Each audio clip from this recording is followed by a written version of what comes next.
votre enfant, il a toute sa place, il a sa place dans la société et la société, elle commence dans les lieux d'accueil dont les crèches font partie. Bienvenue chez Baby Safe. Aujourd'hui, nous allons parler de l'inclusion en crèche. En France, 10 224 enfants en situation de handicap ont été accueillis en crèche en 2020, soit 4 000 enfants supplémentaires par rapport à 2016, selon le ministère chargé des personnes handicapées. L'inclusion devient peu à peu une réalité dans les structures d'accueil des enfants en bas âge, et tant mieux. Dans cet épisode, nous verrons les bienfaits de l'inclusion pour tous les enfants, avec ou sans handicap, pour leurs parents et pour les professionnels des crèches, grâce au témoignage de Sarah et de Vincent. Sarah est la maman de Sandro, son fils âgé de 5 ans et atteint d'une maladie génétique rare, le syndrome de Curie-Isidore. Il est la 12e personne atteinte de ce syndrome recensée dans le monde. Elle nous explique pourquoi il était important pour elle de l'inscrire en crèche. Elle nous dévoile aussi ses craintes et sa relation avec le personnel de la crèche. Et forcément, elle nous dira comment Sandro a vécu cette expérience et ce qu'elle lui a apporté. En deuxième partie, je discute avec Vincent Salé. Il a co-créé 5 micro-crèches. Dès ses débuts, il était important pour lui d'inclure dans le projet pédagogique de ses établissements la dimension de l'inclusion. Il nous dira comment lui et son équipe se préparent à la venue d'un enfant à besoins particuliers, comment se construit la relation de confiance avec les familles et les adaptations qu'il a pu mettre en place pour faciliter l'intégration. Mais on commence tout de suite avec Sarah qui nous explique les impacts du syndrome sur Sandro. Il a un retard du développement global, moteur, cérébral, physique. L'apprentissage en général est compliqué. Niveau ORL, il a un bavage important. Il ne parle pas du tout. En fait, ça touche tout, que ce soit le corps, le cérébral, tout. Est-ce qu'il a été accueilli en crèche et à partir de quel âge ? Il a été accueilli en crèche à 1 an, jusqu'à ses 4 ans. Quel type de remarques avez-vous eu en formulant l'envie de lui faire découvrir la crèche? Comment votre entourage a réagi? On a eu plusieurs réactions. Donc il y en a qui nous ont dit que c'était super, que justement fallait le sociabiliser, que la vie c'était pas que des soins et qu'il y avait autre chose derrière et voilà. Et on a aussi eu des mais t'es folle, mais le pauvre il va être perdu et comment tu vas faire s'il se fait mal et s'il se passe quelque chose à la crèche, enfin voilà. On a vraiment eu toutes sortes de réactions. Pourquoi, selon vous, c'était important pour Sandro de vivre cette expérience en collectivité ? Il est handicapé sévère, mais ça reste un petit garçon et il faut que le sociabiliser un maximum.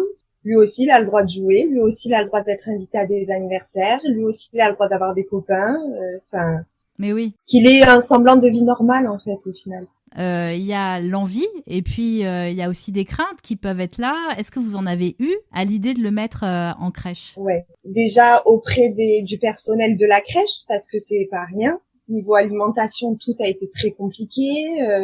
Sandro, des fois, il va nous faire des symptômes qui sont pas hyper gérables. Et il y avait aussi la crainte du regard des gens. Ça a été très très dur. Oui. Est-ce que ces craintes se sont révélées être justifiées? Alors au sein de la crèche, il n'y a pas eu de souci. On a été hyper rassurés. Enfin, le personnel déjà était hyper investi dans l'évolution de Sandro. Donc ça c'était hyper important pour nous parce que elles ont vraiment tout suivi de son évolution. Et les parents des autres enfants et les autres enfants, pareil finalement ça s'est très bien passé. Comment ça s'est passé son intégration? Oui, alors il a eu une adaptation. Oui. De plusieurs jours. Et le premier rendez-vous, il fallait même moi, je me suis dit, oh là là, mais quand je vais raconter ce qu'a mon enfant, mais ils vont pas me le prendre, ou ils vont avoir peur. Et puis, j'aurais pu aussi avoir des craintes aussi. Et finalement, quand j'ai raconté mon histoire, on a fini par toutes pleurer, même celle de la crèche. Après, elles ont été hyper touchées aussi par l'histoire, je pense. Mais j'ai vraiment tenu à ce qu'il ait une adaptation comme tout le monde. C'est pas parce que c'était Sandro qu'il fallait s'adapter à Sandro. Ça, c'était hors de question. Donc, en fait, elles ont suivi ce qu'on voulait. Donc, il a été intégré comme n'importe quel enfant. Est-ce qu'elles-mêmes avaient des craintes? Quelles étaient leurs questions au démarrage de l'intégration? C'était l'alimentation, parce que vu qu'il faisait énormément de fausses routes et que ça a été très compliqué pour lui, Il y a même une dame de la crèche qui s'est formée, parce que justement, elle voulait rien louper, que s'il se passait quoi que ce soit, qu'elle puisse gérer ce qui se passait en fait. Parce que vu que Sandro, tout est décuplé, il va avoir un peu de fièvre, ça va vite partir dans des micro-convulsions, pareil, il va faire une crise d'asthme, ça va vite dégénérer. C'était ça leur crainte, surtout. Mais on a mis en place des PAI, donc elles avaient le droit de donner certains traitements. Alors, qu'est-ce que c'est un PAI ? C'est le papier d'un médecin qui autorise, en fait, ceux qui gardent mon enfant, en l'occurrence, à le soigner si, par exemple, à lui donner de la ventoline s'il sifflait ou... voilà. Alors, quelle relation s'est créée entre l'équipe de la crèche et vous ? Franchement, on a eu une relation magique. Elles ont été hyper proches de Sandro. Enfin, la relation était tellement fusionnelle. Bon, elles aiment tous les enfants, mais c'est vrai que, par exemple, Sandro partait se faire opérer. Moi, j'ai les dames de la crèche qui m'appelaient. Alors, comment ça s'est passé ? Et comment va notre champion ? Et voilà. Dès qu'il y avait une évolution, elles explosaient de joie. Enfin, vraiment, c'était... Comment elle s'était organisée au sein de l'équipe ? Il y avait une dame qui était un peu sa référente. Et dès qu'il y avait une autre personne qui s'occupait de Sandro, si elle avait le moindre doute ou, je sais pas moi, la moindre question, elle allait voir cette personne-là. Est-ce que vous pouvez dire que vous avez bénéficié d'un accueil comme tout le monde ? Moi, j'y tenais à avoir un accueil comme tout le monde. Mais au final, est-ce qu'on l'a eu ? Je pense pas. Il était un petit peu chouchouté à la crèche. Tant mieux pour Sandro et tant mieux pour vous. Qu'est-ce qui a été nouveau pour l'équipe ? Mais par exemple, elles avaient des tapis. C'est par exemple Sandro montait sur la structure avec le toboggan. Savait qu'il fallait adapter si Sandro chutait. Enfin, si Sandro chute, c'est pas comme si un enfant normal chute. Elles m'ont aussi proposé de faire venir des intervenants sur le temps de crèche. Le thérapeute, le psychomotricien. Alors Sandro est autiste, comment interagissait-il avec les autres enfants ? Était-il bien intégré ? Les enfants ont été hyper surprenants parce que Sandro, des fois, il est pas facile. Il a tendance à s'accrocher, à tirer les cheveux. Donc tout ça, on avait peur. On s'est dit, oh là là, mais pas du tout. Les enfants, ils sont juste incroyables en fait. Pourtant, ils étaient plus petits que Sandro au final, en termes d'âge. Mais c'est les plus petits qui aidaient Sandro à enlever son manteau, enlever ses chaussures. C'était trop génial. Et les parents des autres enfants ont-ils eu des réactions particulières ? Moi, j'ai un papa qui m'a remercié que lui, il pouvait se rendre compte que son fils avait un cœur et que son fils était bienveillant. Même s'il le savait, il prenait conscience que son fils, la différence, il l'acceptait. Il posait des questions, mais c'était bienveillant. Papa, il est venu me voir, il m'a dit merci parce que même nous, de notre côté, au niveau de l'éducation de nos enfants, ça nous aide énormément. Avec du recul, qu'est-ce que cette expérience en crèche a apporté à Sandro ? De l'évolution, ça c'est certain. Il a évolué quand même énormément en crèche.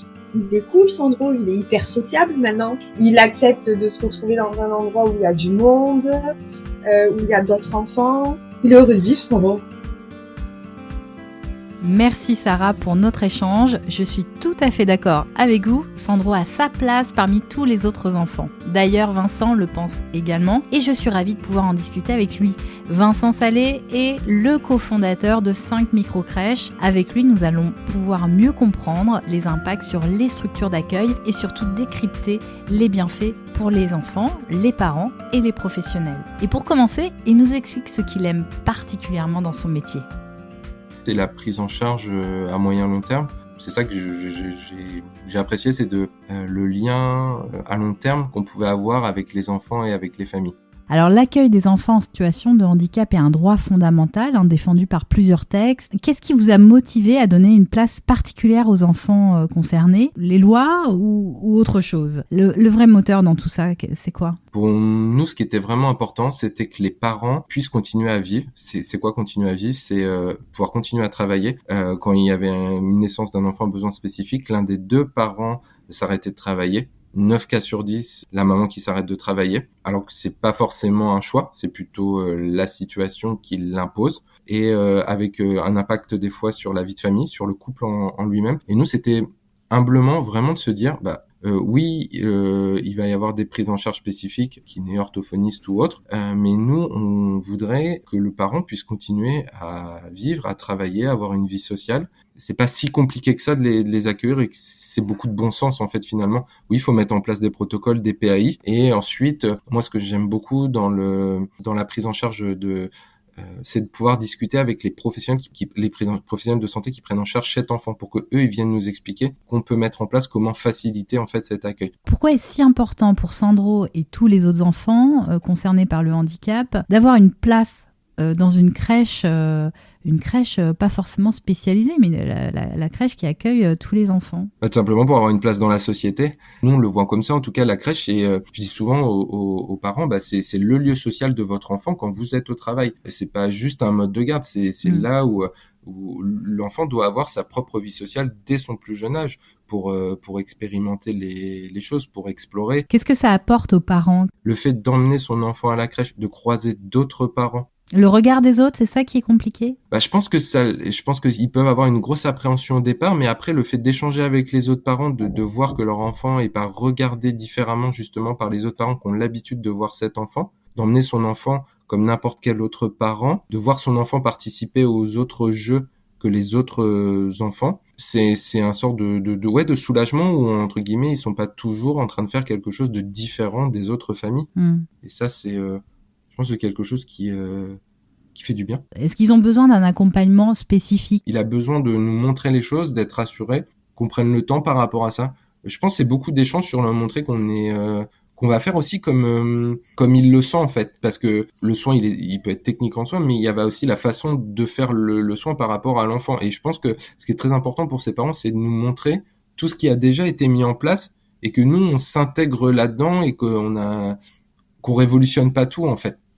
Qu'on intègre tout ce qu'ils ont pu déjà mettre en place à la maison et en lien avec les professionnels qui suivent l'enfant. La volonté ne suffit pas toujours pour accueillir dans de bonnes conditions. Est-ce que vous avez mis en place des formations spécifiques pour vos équipes? Alors pour la petite histoire également, il y a mon épouse Anne-Sophie qui est neuropédiatre, sur lequel je m'appuie beaucoup. Par rapport aux formations, en fait, ce qu'on a mis en place avec Anne-Sophie, c'est déjà que dans nos crèches, il y avait beaucoup déjà de protocoles de santé pour agir face à toute situation, que ce soit pour les enfants à besoins spécifiques ou tout autre enfant. Je pense notamment à la convulsion qui peut survenir en cas de crise d'épilepsie. Donc on avait co-construit un protocole qui avait été présenté aux équipes. Là actuellement, on réfléchit à un programme un petit peu plus élaboré pour apporter plus de connaissances. L'idée, c'est vraiment d'avoir une base, mais de toujours s'adapter à ce que vont nous dire les professionnels qui prennent en charge les enfants et que eux viennent nous montrer les gestes, les soins à faire